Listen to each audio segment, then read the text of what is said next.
Selamat datang di video profil singkat Bapak Abbas Subagja, Deputi Bidang Sumber Daya Manusia Aparatur di Kementerian Pendayaan Aparatur Negara dan Reformasi Birokrasi Republik Indonesia.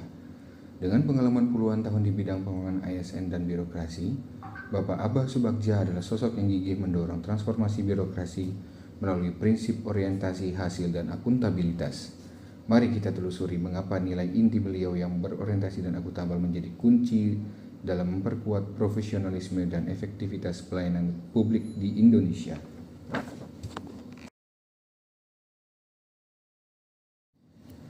Berorientasi, Bapak Abbas Subagja menempatkan fokus utama pada pencapaian hasil yang nyata dan berdampak langsung terhadap kualitas pelayanan publik. Dalam memimpin transformasi birokrasi, beliau memastikan setiap kebijakan dan langkah strategis diarahkan untuk menghasilkan kinerja ASN yang maksimal, responsif, serta memberikan manfaat konkret bagi masyarakat dan negara. Akuntabel, Bapak Abbas Subagja meyakini pentingnya transparansi dan tanggung jawab dalam setiap tindakan birokrasi.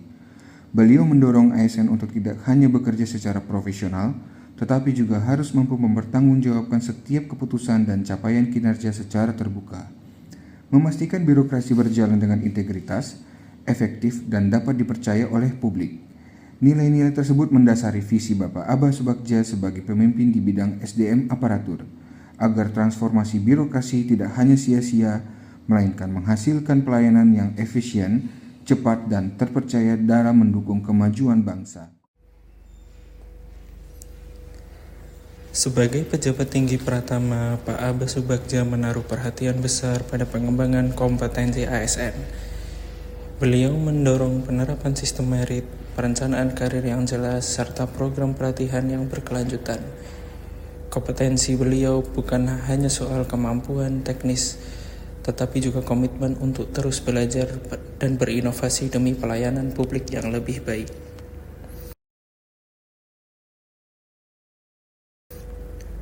Selain kompetensi, Pak Abbas juga menekankan pentingnya membangun suasana kerja yang harmonis.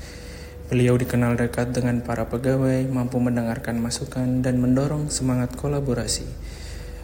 Harmonis bagi beliau berarti menjaga hubungan yang penuh rasa hormat, saling mendukung, dan bekerja bersama-sama demi satu tujuan, kemajuan birokrasi Indonesia.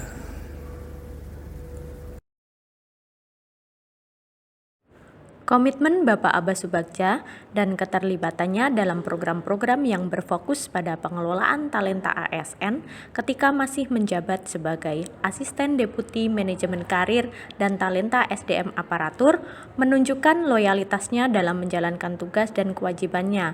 Fokusnya terhadap kebijakan dan manajemen ASN yang berlandaskan pada kualifikasi, kompetensi, dan kinerja yang diberlakukan secara adil dan wajar tanpa diskriminasi mencerminkan nilai-nilai sikap yang berlandaskan pada Pancasila.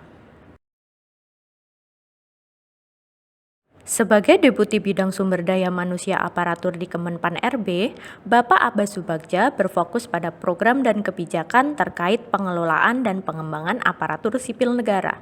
Fokus utamanya adalah transformasi manajemen ASN menuju birokrasi yang lebih modern, adaptif, dan berorientasi pada kinerja. Salah satunya adalah mengenai transformasi dan penyederhanaan birokrasi ASN di Indonesia. Hal ini dilakukan sebagai bentuk upaya untuk terus berbenah ke arah yang lebih baik, yaitu untuk meningkatkan efisiensi dan efektivitas kinerja aparatur sipil negara. Dalam menjalankan perannya, Pak Abbas Subagja sering melakukan kolaborasi dengan instansi lain dalam membangun profesionalisme ASN seperti berkolaborasi dengan Komisi Pemberantasan Korupsi untuk menutup celah korupsi dalam birokrasi, berkolaborasi dengan pemerintah daerah untuk menyelesaikan penataan tenaga non-ASN, berkolaborasi dengan institusi pendidikan dalam memberikan kuliah umum di Fakultas Ilmu Administrasi Universitas Indonesia untuk memaparkan pentingnya transformasi birokrasi ASN. Demikianlah potret karir dari Pak Abbas Subagja, seorang birokrat yang telah mengabdikan lebih dari 2 dekade hidupnya di jantung reformasi pemerintahan Indonesia, yaitu Kementerian Pan-RB. Kontribusi besarnya terlihat jelas dalam berbagai kebijakan krusial, mulai dari upaya penyederhanaan birokrasi yang masif hingga perumusan sistem kepegawaian yang lebih fleksibel dan modern, seperti konsep P3K paruh waktu. Karir Pak Abbas Subagja mengajarkan kita bahwa perubahan besar dalam birokrasi dimulai dari ketekunan di level teknis hingga visi di level pimpinan. Ia adalah salah satu aktor kunci yang memastikan mesin pemerintahan Indonesia berjalan lebih profesional dan efisien. Mari kita nantikan terobosan-terobosan dan kontribusi berikutnya dari tokoh reformasi birokrasi ini bagi pelayanan publik dan kualitas SDM aparatur negara.